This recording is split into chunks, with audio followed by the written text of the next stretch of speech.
All right, so we are back. I'm going to unwrap my plate here. I have applied 4 layers of non-glossy underglaze to this piece.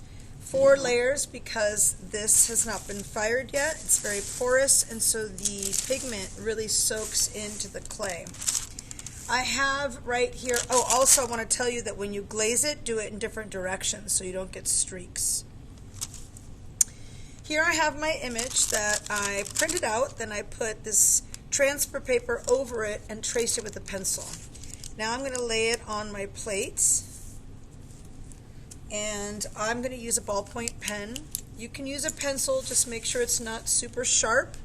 Both of my pencils are sharp, so I've decided to use a ballpoint pen instead. And you want to really kind of just drag. So you want to drag, you don't want to make too deep of a mark.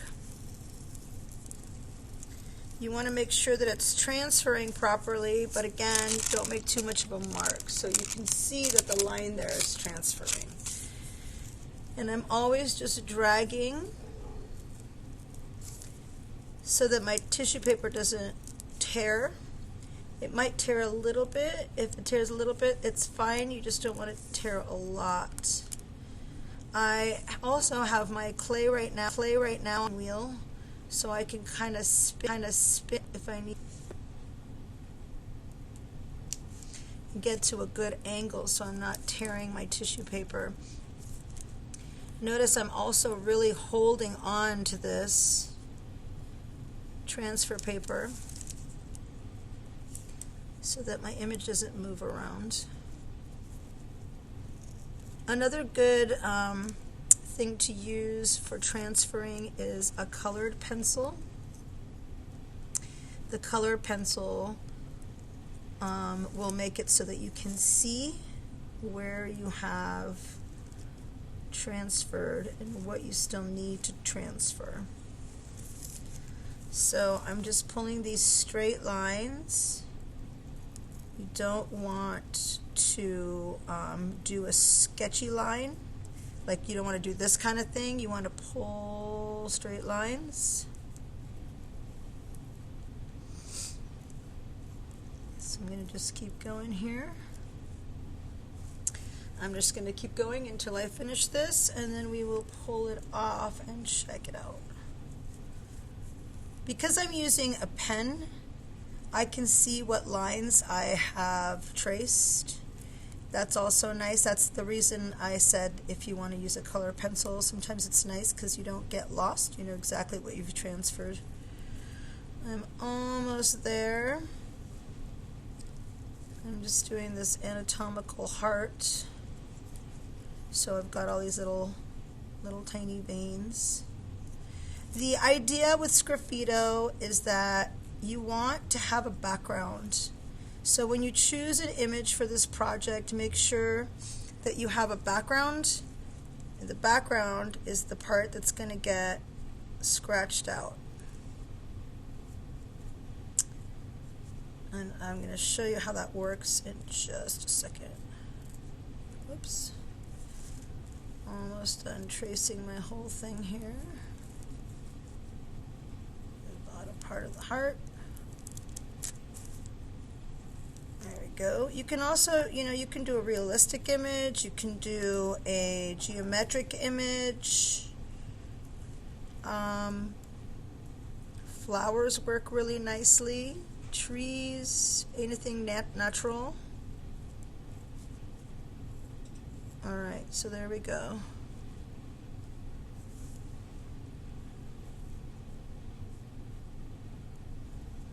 And see what I mean? Like, as I go through here, I don't even have to feel to see where I've traced because I can see it because I'm using a ballpoint pen. Alright, looks good. So I'm going to very carefully start pulling this off.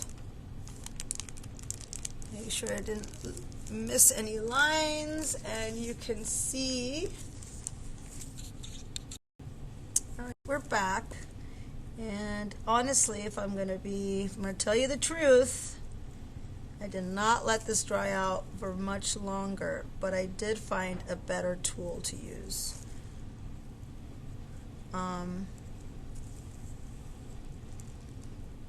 This is a Kemper tool, and it's got this tiny little end right there. So it seems to be doing a much nicer job at carving these lines.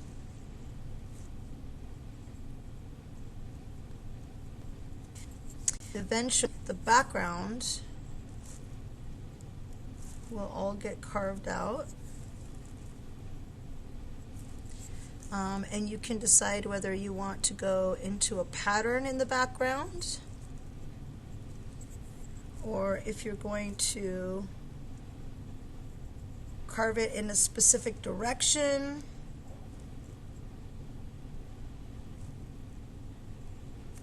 You want to have plastic underneath so that it catches all these little scraps.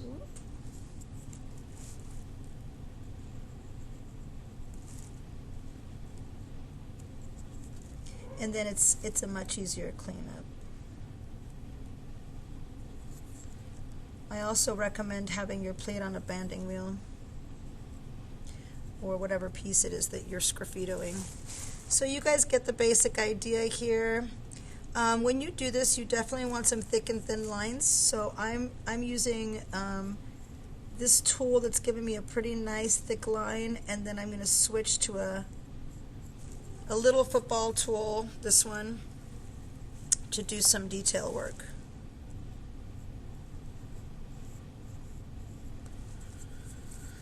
It's always nice to have a fan brush or some kind of brush on hand to brush away your crumbs, get them off of there. You don't want them laying into your form and causing any weird imperfections or divots in there. All right, so I'm just going to keep doing this, and we will come back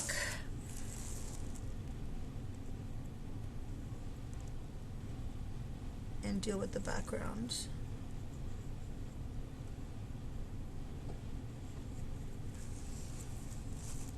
Just going to get this whole thing outlined.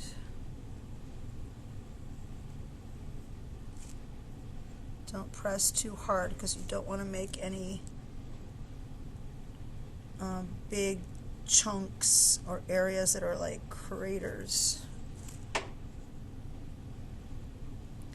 And again, I'm kind of feeling like this is a little bit too wet still, but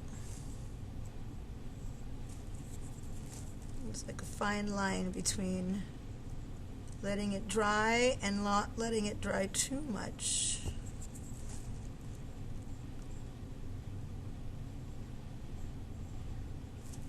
Notice that I'm taking the crumbs off my tool pretty frequently.